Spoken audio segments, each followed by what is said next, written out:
Meteorologist Pete Mangione with your live Pinpoint Doppler 12 Futurecast. A lot to talk about in our weather today. We have the lunar eclipse tonight. We also have the Pats game this afternoon. And because I don't want to run out of time at the conclusion of this forecast and never make it to the Pats graphic, I will start with it first. And it's going to be a nice game out there at Gillette. 1 p.m., 70 degrees right around kickoff. 4 p.m., 69. A mix of clouds and sun. Breezes will be lighter than yesterday from the southeast at around 5 to 10 miles an hour. So weather, not much of an impact on the game. You may want to take along the long sleeve shirt or the Pats sweatshirt, especially if you're sitting in one of the shadier sections of the stadium, as temperatures will drop to the 60s there. But all in all, pretty nice weather. We're also seeing nice conditions here in Fall River. A nice view here of the Braga Bridge this morning.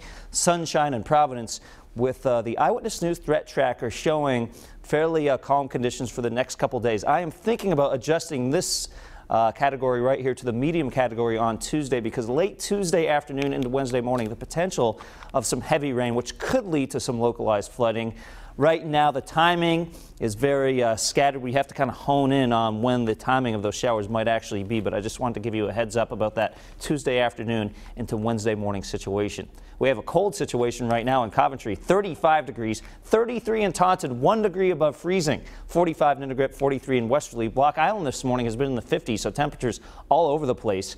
Clouds well to our south for the most part. I do see a little bit of this moisture seeping northward today, giving us a partly cloudy sky. I still believe there will be more blue sky than clouds today, with temperatures generally in the mid to upper 60s or even upper 60s to around 70 inland. Notice how the colors are a little bit cooler looking, a little greener along the coast. That's because breezes will start to come in out of the southeast pretty light into the afternoon, cooling off places like Newport, Jamestown into the low to mid 60s. And then tomorrow morning, not quite as chilly, as the humidity will be a little higher. We'll have the clouds and also a few spotty showers around for Monday morning. So a bit of a different feel in the atmosphere to start the work week. For today, around 69 at 1 p.m., 70 by around 3 p.m., 68 at 5 p.m. Then, of course, there's a lot to talk about for tonight. We have the harvest moon, we have the supermoon, we have the lunar eclipse. Let's start with the supermoon first. That's when the moon and the earth are at their closest point of the year. That occurs tonight. Now, in terms of the lunar eclipse, that will peak at 10:47 p.m.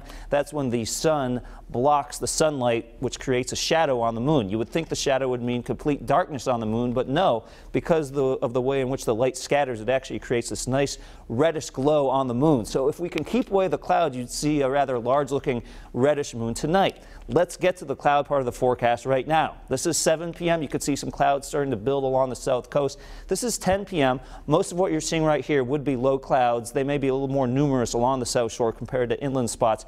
I would say give it a shot. I actually plan to give it a shot, but you may have times where you don't have a view, other times where you might get a brief view of this lunar eclipse. So at least worth checking out for tonight, even though it will not be a crystal clear night. And then tomorrow morning, mostly cloudy skies in advance of those rain showers. You could see the showers rather scattered tomorrow, certainly not a washout for Monday. On Tuesday, I just briefly did want to mention this, could be some localized rain into Wednesday. Stay tuned for timing on that. We also might see a little minor coastal flooding, primarily across the eastern coast of Massachusetts on Wednesday, as some pretty strong winds coming in from the northeast, pushing that water towards the shore. So a lot to watch as we go into the work week. We could use some rain around here. Obviously, we don't want localized flooding, but at least some raindrops do appear to be on the way in the 7-day Futurecast. I don't know if we could get a little bit each day. That might put that us would in be the right better. direction. For some reason here in southern New England, it often does not work out like that. It does not. One solid day. So yes, we'll stretch it out this week. That'll be good luck anyway. Yep. All right, Pete, thanks so much. Covering New England for you now. A lasting tribute for the youngest victim of the Boston Marathon bombings.